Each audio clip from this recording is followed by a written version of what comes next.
الحمد لله وحده والصلاة والسلام على من لا نبي بعده أما بعد فأعوذ بالله من الشيطان الرجيم بسم الله الرحمن الرحيم لن ينال الله لحومها ولا دماؤها ولكن يناله التقوى منكم صدق الله العظيم. وقيل للنبي صلى الله عليه وسلم ما هذه الأضاحي يا رسول الله؟ قال سنة أبيكم إبراهيم أو كما قال عليه الصلاة والسلام. معزز اساتذہ کرام اور عزیز ساتھیوں، آج اس محاضرے کا عنوان قربانی کے اسرار اور رموز ہے۔ قربانی دراصل یہ حضرت ابراہیم علیہ السلام کی سنت ہے جس کو اللہ نے اس امت محمدیہ کے مالداروں پر واجب کیا ہے۔ قربانی میں مقصود انسان کے نزدیک جو محبوب شے ہے اس شے کو خرچ کرنا ہوتا ہے، اور یہ جانور کو ذبح کرنے کے ذریعے حاصل ہوتی ہے۔ اصل عمل تو حضرت ابراہیم علیہ السلام کا اپنے بیٹے کو ذبح کرنا تھا۔ جب آپ کے پاس اللہ رب العزت کا حکم بذریعہ خواب آ گیا تو آپ بغیر چوں چرا کے امتثال امر خداوندی کے لیے کمر بستہ اور تیار ہو گئے۔ لیکن اللہ کا کرم اور احسان اس امت پر اتنا زیادہ ہے کہ اللہ رب العزت نے اپنے بیٹے کو ذبح کرنے کے بدلے جانور کے ذبح کرنے کو اس کا قائم مقام بنا دیا۔ اور ظاہر سی بات ہے اگر یہ اللہ کا حکم مشروع ہوتا تو اچھے لوگ تعمیل حکم میں پیچھے رہ جاتے، اور ہر انسان کا بیٹا ہونا بھی ضروری نہیں ہے۔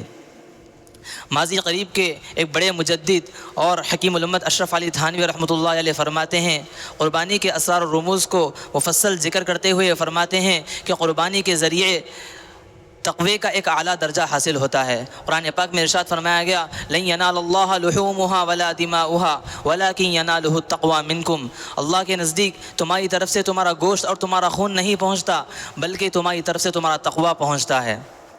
یہاں پر اس آیت مبارکہ سے معلوم ہوتا ہے کہ قربانی یہ تقوی کے حاصل کرنے کا ایک اہم اور ایک بڑا ذریعہ اور سبب ہے۔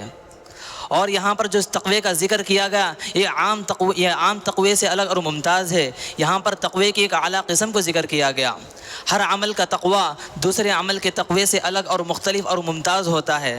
جس طرح ہر عضو کا عمل دوسرے عضو کے عمل سے الگ ہوتا ہے، جس طرح سننے کا عمل آنکھ سے انجام نہیں دیا جا سکتا، جس طرح سونگھنے کا عمل کان سے انجام نہیں دیا جا سکتا، اسی طرح جو قربانی کا تو تقوی ہے وہ کسی اور عمل سے انجام نہیں دیا جا سکتا۔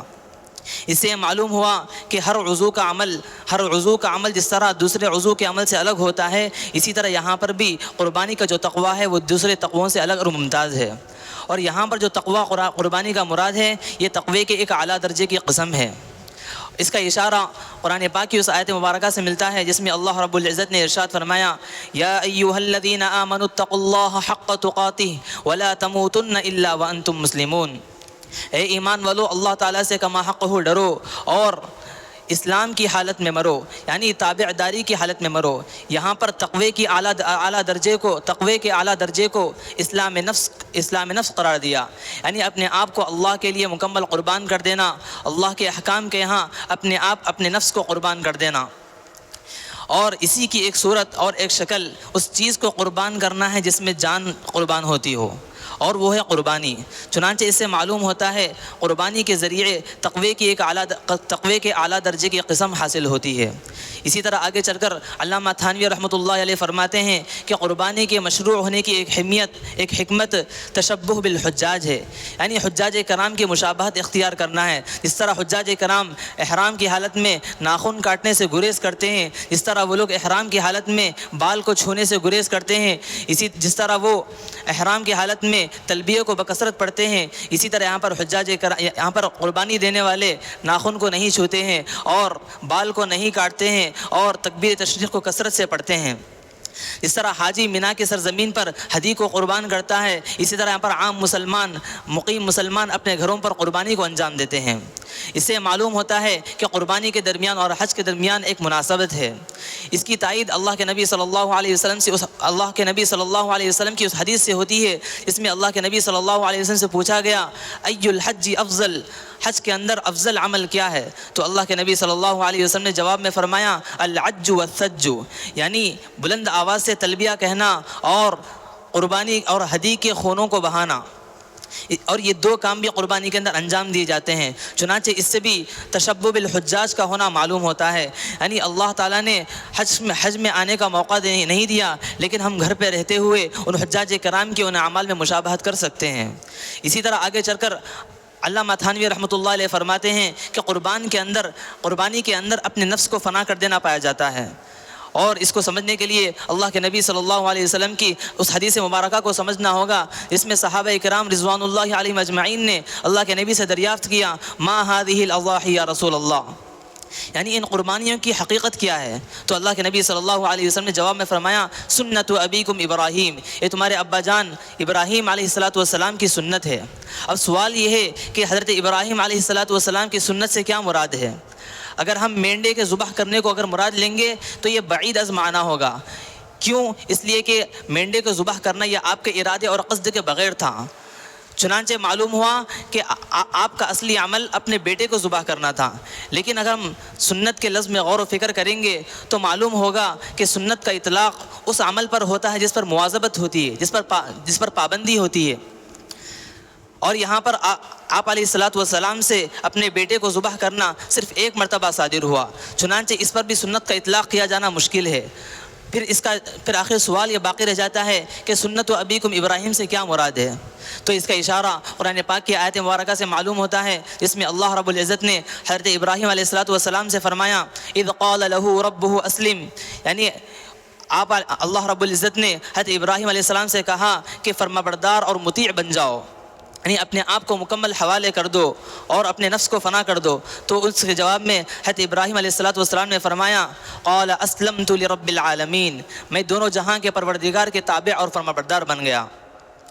اور یہی آپ علیہ السلام کی ساری زندگی سنت اور آپ کا دائمی طریقہ یہی رہا ہے۔ اللہ نے جب بھی آپ کا امتحان لیا اور آپ پر جب بھی اللہ رب العزت نے مصیبتیں اور آزمائشوں کو ڈالا، تو آپ نے ہر وقت اپنے نفس کو فنا کرتے ہوئے اللہ کے حکم کی تابع داری کی اور صبر سے کام لیا، اور یہی اسلام نفس اور یہی نفس کو فنا کر دینا قربانی کے اندر پایا جاتا ہے۔ جس طرح آپ علیہ السلام نے قربانی کے اندر اپنے نفس کو فنا کر دیا، اسی طرح قربانی دینے والا بھی قربانی کرتے ہوئے اپنے نفس کو خدا کے تابع کر دے اور اپنے نفس کے خواہشات کو چھوڑ دے۔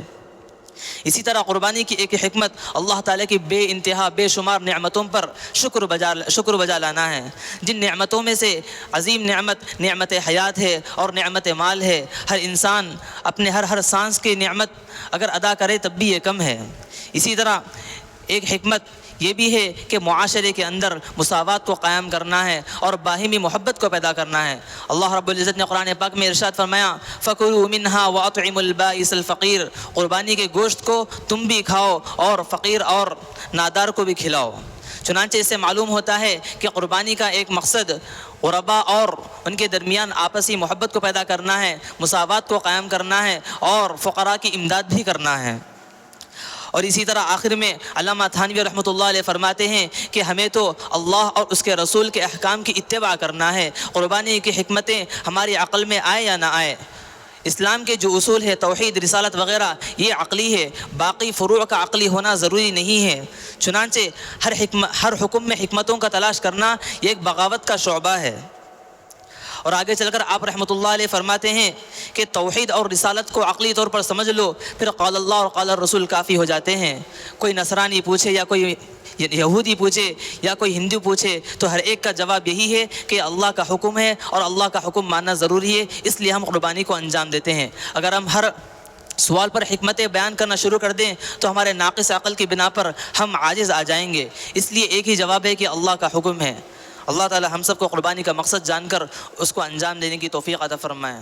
وآخر دعوانا ان الحمد للہ رب العالمین۔ إلى الكهف ينشر لكم ربكم من رحمته ويهيئ لكم من أمركم مرفقا۔